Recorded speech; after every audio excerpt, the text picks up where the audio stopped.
because we have to bring law and order back to our cities, back to our country, and we're doing it. Wherever we go, we do it.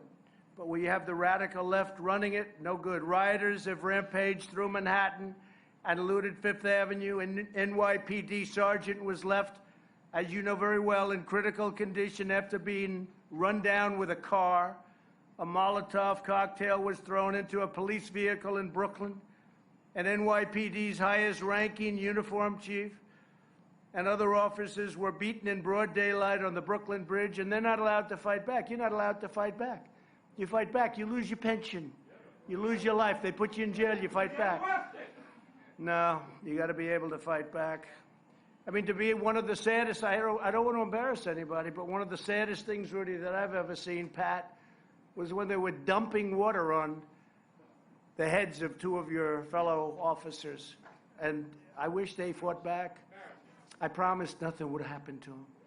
Because who even knew that was water? Could have been plenty of other things, probably was, actually. But it could have been some very dangerous material, not water. And they didn't fight back. First time I've ever seen that. I wish they did. I wish they did. I wish I could have talked to them. I said, fight back. I swear you'll be protected. This is the left's vision for the future of the United States of America. If they win this election, November 3rd, got to get out, got to get everybody, you know. You know, the Democrats have an advantage because they have certain people that automatically vote. And we're going for New York. You know, we're going for New York.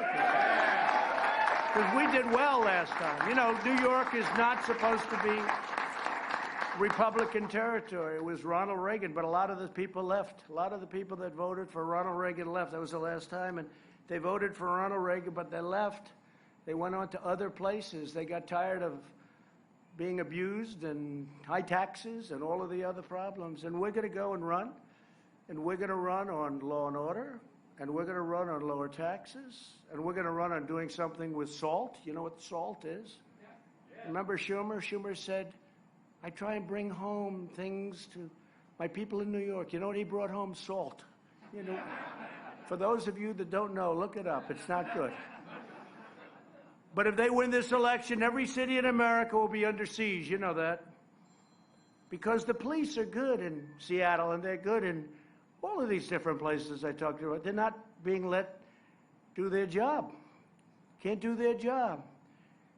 Their pro-crime agenda, the Biden-Harris group, will also crush our economy because there is no prosperity in cities that are ruled by fear. And I even think the politicians are afraid. If you look at Portland, the mayor is trying to say, oh, these are my friends. And then he goes in there and they want to beat the hell out of him. And then the fake news doesn't report that. They'll show him standing there with the sound down so you don't hear what they're saying to the mayor. Fortunately, he had 5 bodyguards when he went in, right? But it was very dangerous for him. And I don't know if he's doing this out of stupidity or out of fear, because I think they're afraid, actually. My administration... Sounds like one of my friends. My administration has made clear that the Department of Justice will partner arm in arm with our police heroes, and we're with you all the way, and we'll prosecute all federal violations to the full extent of the law. But, you know, we have to be invited in, unless we do something very drastic, which is a big statement. But we have to be invited in. But you don't need help. You guys don't need help. You have the greatest police force in the world. You have the greatest in the world. All they have to do is tell your top people to do your job. And you're going to do it properly. You're not going to do something in excess to what you need. But they want to tell you, do your job. And you're not going to have any crime in New York. It's going to go down like it did with Rudy Giuliani. It's going to go down so fast. That happened quickly, Rudy. That didn't take too long. That didn't take too long. You know, he looks good enough. Let's draft Rudy. You better be careful. He'd win it. He'd win very easily. Because people want that back. They want it back. That's why I think I really am. I'm putting it into play. Most people would say, oh, you know, spend your time at other places. But I'm going to put it, we did very well. We did incredibly upstate, Long Island, all of the various, Staten Island was great, right? Staten Island was great. By the way, Joe Rose is a disaster. I will tell you that. I hope they get him out of there. He's a total lightweight in many ways. But Hopefully get Joe Rose, get him out. Turns out he's another beauty. My administration will also increase funding for police so that we can hire more police officers nationwide. We're increasing funding very substantially, and in many cases they don't want it. They want it put into a different group. I said, what's that group all about? And it's called socialism, and it doesn't work. Never will work. By contrast, New York City voted to defund the police by $1 billion, if you can believe it, even after experiencing the bloodiest June in nearly 25 years. It's dismantled an elite team of crime fighters, that crime-fighting unit that your friends, you know who they are. They were incredible people. They were making us all safe. Nationwide, they were making us safe. And we got to get them back. We got to bring them back. Hopefully they don't get a job for too much money. Tell them not to look too hard, because we're going to bring them back. We'll get them back. They're the best. Rudy started that. They're the best. Joe Biden and Kamala, they always say Kamala Harris, have a plan to spread this mayhem to every community in America. Now, in all fairness to Joe, he doesn't really know what's happening. They say, Joe, we're going to spread it around. Oh, okay. You know, this guy doesn't answer any questions. They're complaining. He gets up today. He made a statement. You know, I just did an incredible deal with UAE. You saw that, right? Everyone's shocked. Even the New York Times said it was an incredible deal. Can you believe the New York Times? I can't even believe it. Thomas Friedman, they wrote an incredible editorial, a great deal. So we did this deal. Nobody else did it. In fact, we were at a huge deficit because of the horrible deal that Obama made with Iran. Gave him $150 billion. Billion, not million. 150 million's a lot. That would be too much also. 150 billion. Then gave him 1.8 billion in cash. I broke the deal. I terminated the deal. But we made a deal, UAE and Israel. And Sleepy Joe got up and said, he made the deal. I said, whoa. No, he actually, did anybody hear that? He actually took credit for making that deal. For a change, I'm being praised all over the world for making that deal, and that's just the beginning. But he actually took, I think they just said, say this, Joe, say that you made it. It's like it was Obama's economy, right? Before the plague, we had the greatest economy in history, greatest economy anywhere in the world, let alone ours. And now we're building it back up very rapidly. You see the number? But they were taking credit. They said, oh, this was Obama. He said manufacturing would never come back. That was Obama. Manufacturing's come back big. In fact, even 2 days ago, they announced incredible numbers. When asked recently if he favors cutting police budget, Biden replied, yes, absolutely. But I'm not sure, honestly, he knew what he was replying to. So we don't... Yes, absolutely. Oh, what did I say? What was I referring to? You could use that clip for a million different things, right? Yes, absolutely. You never say that as a politician. You always finish out. Biden has been described by police as, and he described the police, you saw that, as the enemy. He said it's the enemy. Kamala Harris applauded LA's recent decision to slash its police budget. And LA really went to town on it. You saw that. Millions and millions of dollars off the budget. After the riots in Minneapolis, Kamala encourage Americans to donate money to the so-called Minnesota Freedom Fund, which bailed out rapists, assaulters, and murderers. They bailed them right out of jail. Biden's staff donated to the same fund. This is, look, we can't lose this election, okay? We can't lose. You know, we're building a big wall. We're building the wall. It's up to almost look at her. She's all excited about it.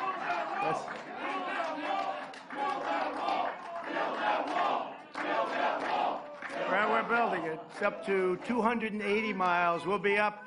That'll be completed. You're right. I like her. No, you're right. And you know who liked the wall, the southern border? You know who like it the most? Hispanics.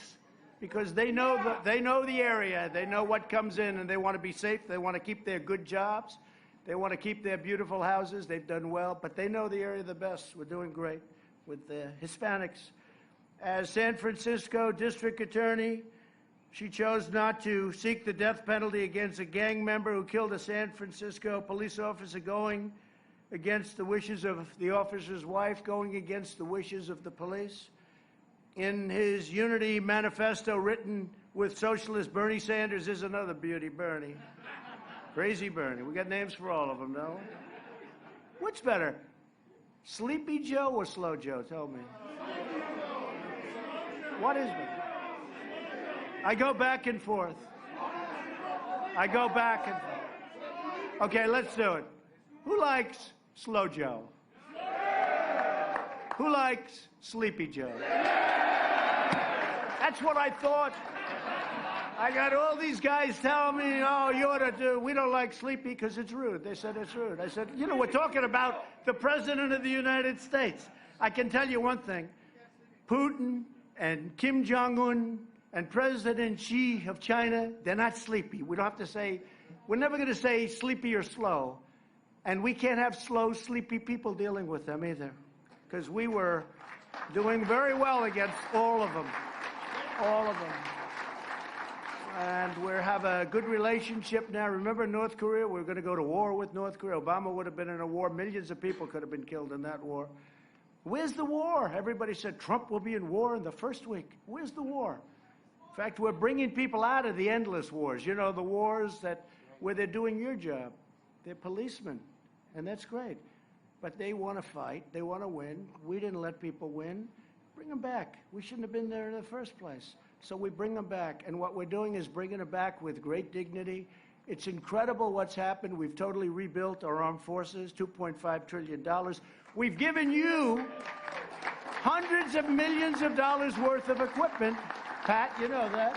Hundreds of millions of dollars worth of equipment came out of, it was collecting dust, right? It was Army surplus stuff and all the different, it was beautiful stuff. And Obama didn't want you to have it. They said it made you look too strong, too tough. You look too military. So they said, let them get shot. Much of it was protective equipment. You know that. All of the protective, I released it all. I gave it to all the police departments all across the country. And I have had more thank yous for that. And someday they're going to have to explain why they didn't want to do it. And this was sitting there. It was not going to be used. A lot of it was new, but it wasn't going to be used. And I said, give it to our great police all over the country. We did, and it's been great. And just to finish up, I call it the manifesto because Bernie Sanders, you know, he was going to make an agreement and they were going to go a little bit further right. They didn't. They went further left than Bernie was. So in the manifesto, Biden pledges to abolish cash bail. How about that? No cash bail. No bail. Meaning that violent and dangerous criminals would simply be released after arrest. New York tried this insane policy and crime surged nearly 25% in New York City, and now it's up much, much higher than that. This is an old statistic. It's up much higher than that. So nationwide, the Biden plan to abolish bail would release over 400,000 criminals on our streets. So all I'm saying is this. We have the greatest police departments. Go outside of it. We have great police. We have great forces. They have to be allowed to do their job. And you're going to have... And I've seen Pat, and I've seen you. You're going to have a bad apple. You're going to have somebody who makes a horrible mistake. You're going to have somebody who has a bad moment. But it may be just a bad apple. We've seen it. But that doesn't mean we're going to close up our police departments and, like in Minneapolis, tell them to run, leave. Did you ever see anything like that? Where they left. We can't ever let that happen. We sent in the National Guard 5 or 6 days later. We waited.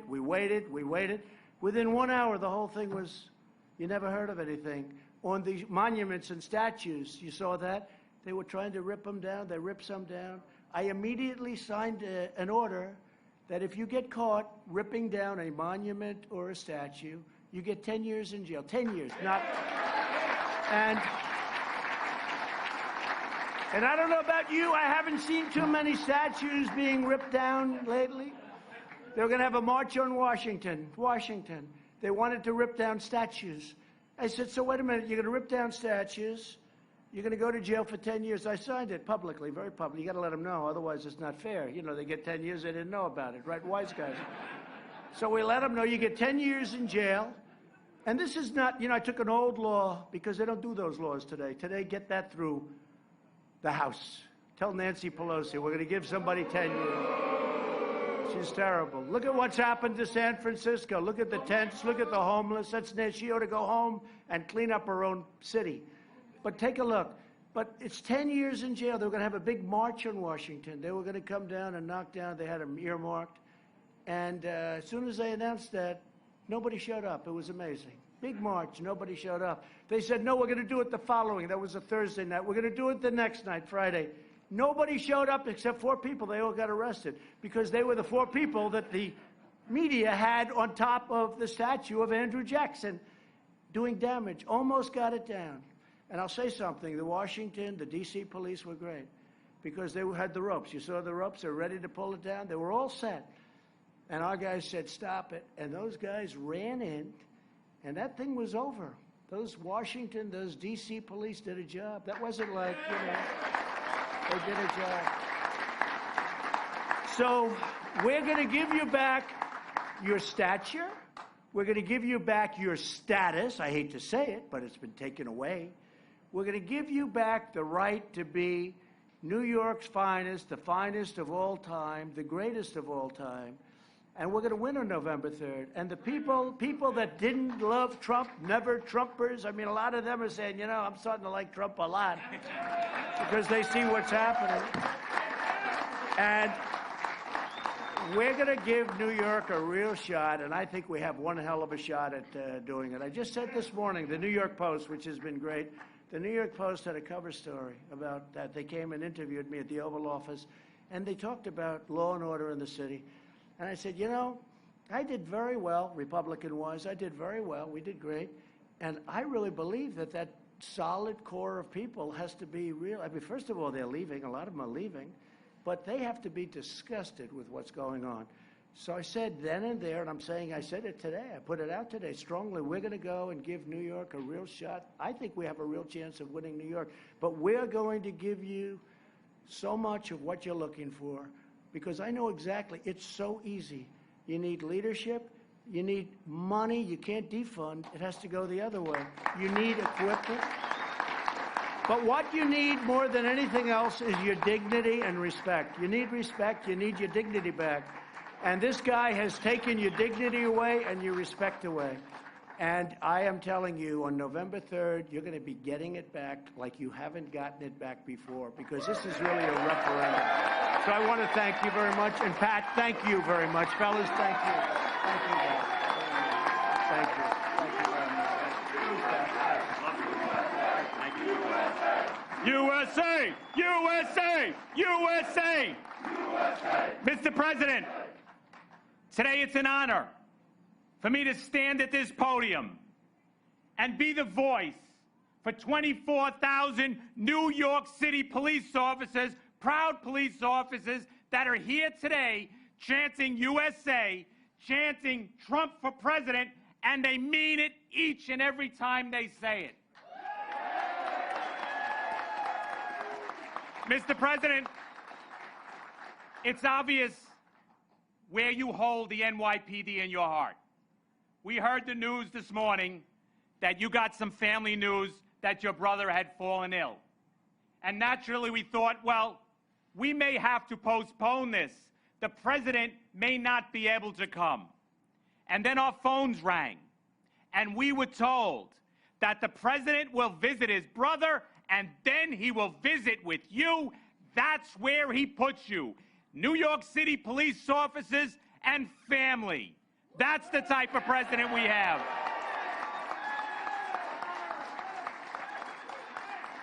Mr. President, what we all have in common here today is that we all have a police officer's shield in our hip pocket. We all have friends and family that are here to support you. And more importantly, in this crowd is our family members too. The ones that worry what happens when their loved one takes that last step off the stoop and goes to work and they know they may not come back. And we know you understand that, Mr. President, because you're constantly, always loud about the support for New York City police officers. Mr. President, the city you helped build, the borough where your father started in South Jamaica, is sliding back. The borough in which you build so many skyscrapers was just recently looted. Our city is sliding back because the mantra, the false narrative that not only City Hall, the second floor in the State House, and those that want to become president are passing this false narrative that New York City police officers and law enforcement are evil. How absurd is that? That they blame us for society's ills. Well, let me tell you this, Mr. President, I know you know that. The most compassionate people on the face of the earth are New York City police officers. Mr. President, if you look at the crime numbers in New York City, we're sliding back where we're at shootings. We're at shooting levels back to 1993. That's because of that narrative against the police officers. That's where they're handcuffing our members. That's where they're saying if you take a bad guy off the street, that you will go to jail.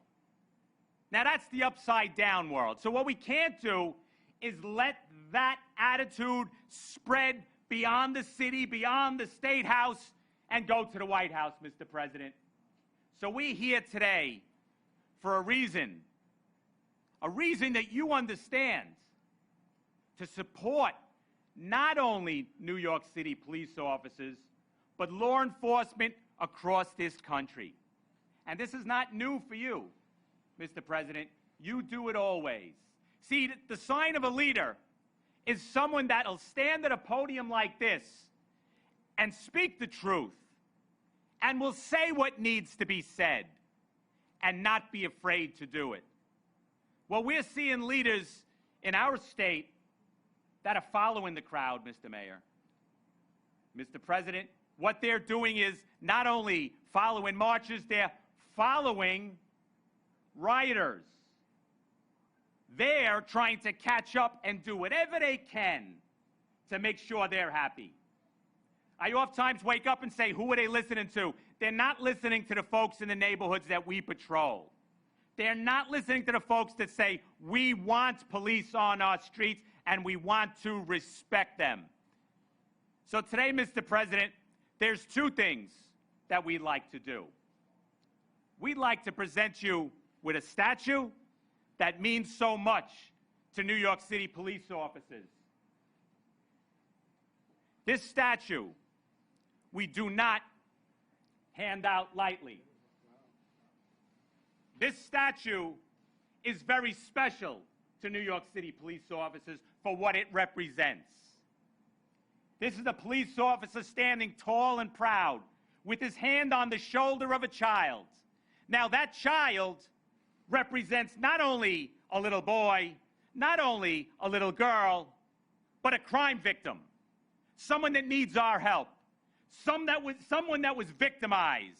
That's what police officers do every day in this country, in this city, in this state. They stop.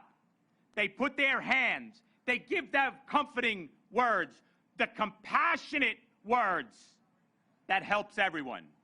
Mr. President, we know that you hold police officers in high esteem. So there's not many of these that are given out. But we're giving it to you today, Mr. President. We hope that you can put this in a prominent spot and that people that can see it and realize that those that are in the mob that are tearing down what we do, our profession, has a supporter in the Oval Office that understands what this stands for. Mr. President, it's my honor.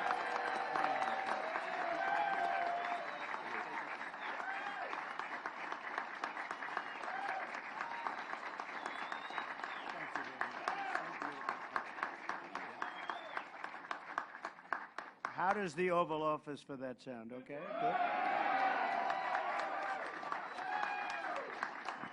good. Mr. President, I said we have two things to present to you, and we presented this special statue. But we also have some practical work to do, because there's an election that we're in the midst of. So I'm here to say this. Number one, I have 36 years on this job, 21 as the president of this fine organization. I cannot remember when we've ever endorsed for the office of President of the United States until now. That's how important this is. Mr.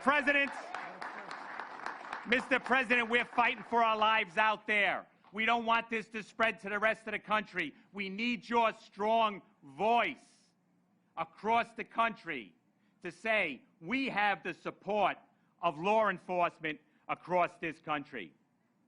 Now, many times people say that a union like ours, law enforcement groups, give endorsements. Not in the New York City PBA, sir. In the New York City PBA, Mr. President, you earned the endorsement, and you've earned this endorsement. I'm proud to give it.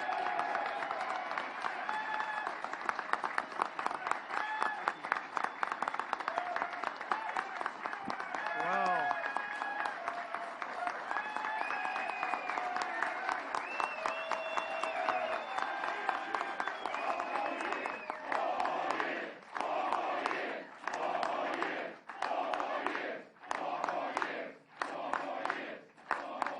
Well, I just want to thank you. That was incredible. I didn't even know that. I assumed it was like given out, and when it's because I see a lot of things given out and they shouldn't be given out. But special man, and you are just really special people. You really are. You're very brave people. I will say this. You know, you read a lot of negatives. They have a lot of fake media, fake news, false news, call it whatever you want, corrupt news. But you have no idea how much the people of this country love our police departments, our police, our law enforcement, our border patrols, our ICE. People, ICE, they go into the toughest situations. They take out MS-13 by the thousands, and then they get abused. But they're not really abused. They're loved by the people of this country. And New York's great police force is something that, you know, I grew up with it. I used to go with my father in Brooklyn to a little, I shouldn't tell you this, little hamburger place for lunch. And we'd see these big cops come in, and they were great, and everybody stood at attention when they walked in. And we're going to get that back. You're respected just the same, but they don't allow it to happen. We're going to allow it to happen. You are great, great people. And remember this, you are loved by our country, loved by our country, and respected by our country. And all we have to do is let you do your job, right? Just let you do your job. Pat, I think it might be appropriate, so we really do. We have New York City's greatest mayor of all time, of all time. He took over a city that, I don't know, was worse, maybe better. I don't know what. I'm going to ask Rudy, what's the difference between that city and the city of today? Certainly it caught up very quickly. For a long while it was a lot better, but when Rudy ran it, it was incredible. The crime statistics, the murder, I hate to use that word, murder. I don't know if this place has ever heard that word, murder. It's not into the word of murder. But when you look at the stats, I looked at him the other day. It was incredible what he was able to do in a short period of time with only New York's finest. Without New York's finest, he couldn't have done it. He let him do the job. And he had 3 very great commissioners. He keeps telling me 3 great commissioners. I always say, who was the best? He doesn't want to tell me. Maybe he'll tell you. But I've asked him many times, who is the best, Rudy? I want to know who. Who is the best? He'll never tell me. But there's always a best, right? There's always somebody. But I just want to thank you. I want to thank Pat. I'd love to ask Rudy to say a few words. And we love you all. Thank you very much. Rudy, please. Thank you very much, Mr. President. It's a beautiful thing to see. Thank you. So, I know you since I was a little boy. My Uncle Willie, my Uncle Bob, my Uncle Vincent, my Uncle Anthony were all New York City police officers. One was a detective, one was a sergeant. Then I had a 5th uncle who was a firefighter, but I'm not going to mention that right now. So I grew up with you, and then I got to work with you as a prosecutor, and I get credit for bringing down crime more than any other mayor ever, anywhere. But you did it. I didn't do it. I know you did it. That's why every time you were hurt, every time you were injured, I'd be the first one to show up at the hospital. Not because I'm a great guy, because it's my duty to be there. Because you got it done. And I hear people say, oh, we don't need police officers to reduce crime. Out of their effing minds. Out of their minds. I went and acquired more police. We took over the housing police. We took over the transit police. We made them all one because I needed to reassign them to the right places.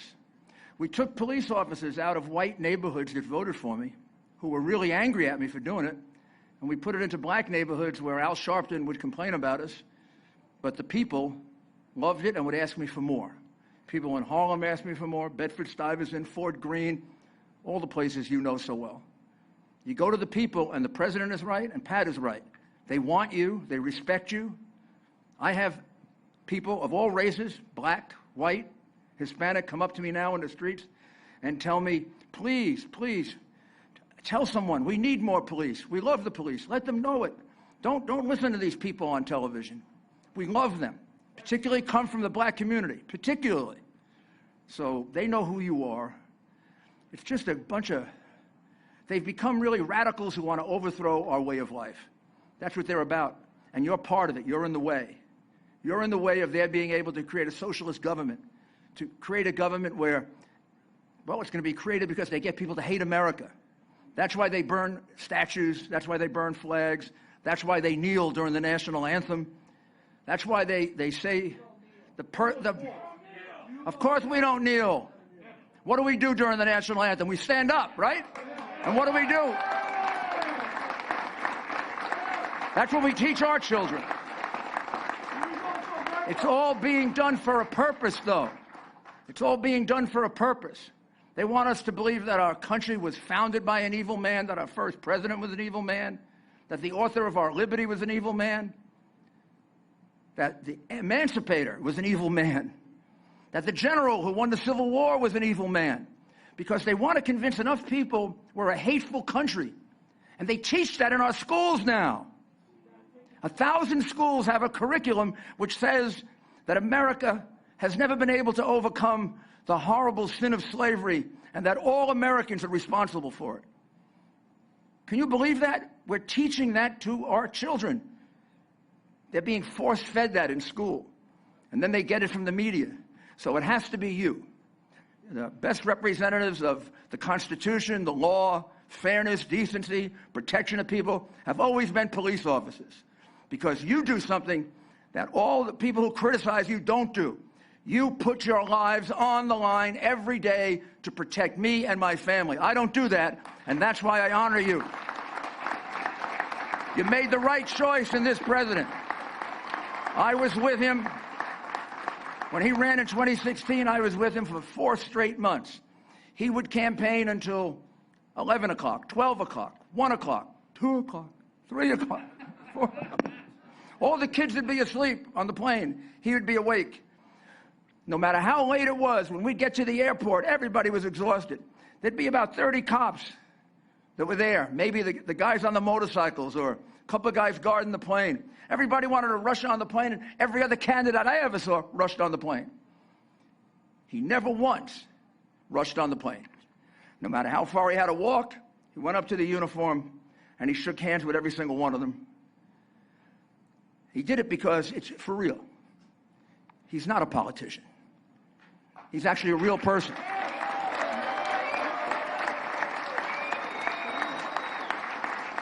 And that's why he's accomplished in 3.5 years more than any other president. I interviewed an African-American gentleman the other day, I have the tape, and he said that this is the best president for the African-American community since Abraham Lincoln. Nobody even close.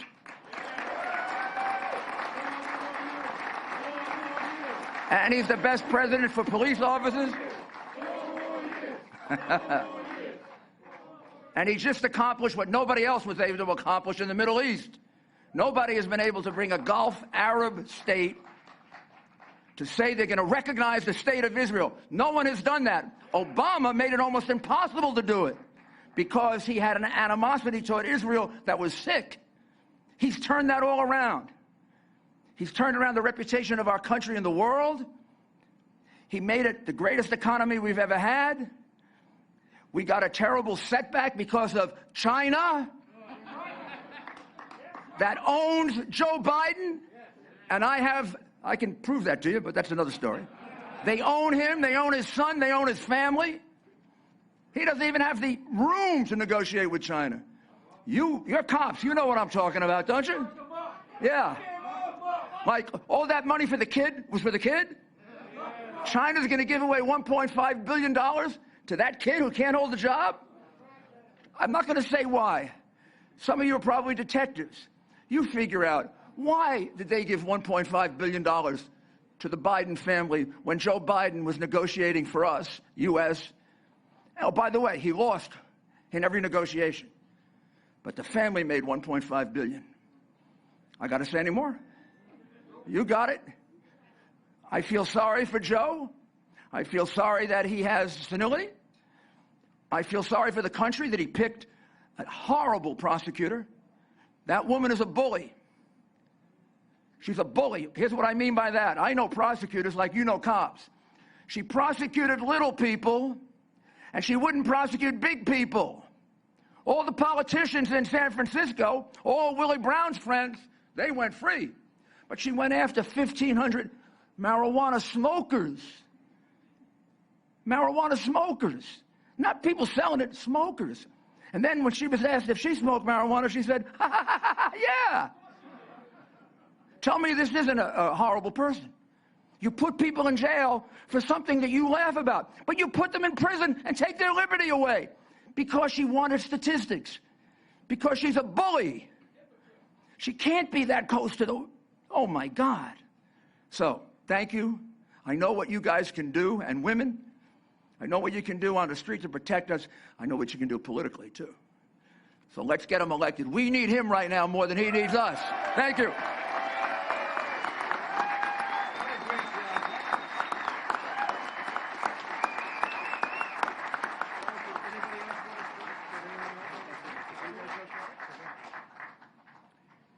So, again, it's an honor that you came. I just want to pay my respects to a really good guy that I love. It's my brother. He's very ill. And he would not have, I mean, he just said, don't even think about it. So I really appreciate what he said. He's having a very tough time. But I really appreciate being with you today. He respected you as much as I do. He respected you like everybody. We all respect you. And we're going to let you do your job. We're going to let you do your job. That's all we have to do. And again, thank you very much. It's such an honor to be with you. To get the endorsement, Pat, of this group of incredible men and women is mind-blowing. Really, it is mind-blowing. And I'm going to leave you with this very simple phrase. I will never, ever let you down. I will never let you down. Okay? Thank you. Thank you very much.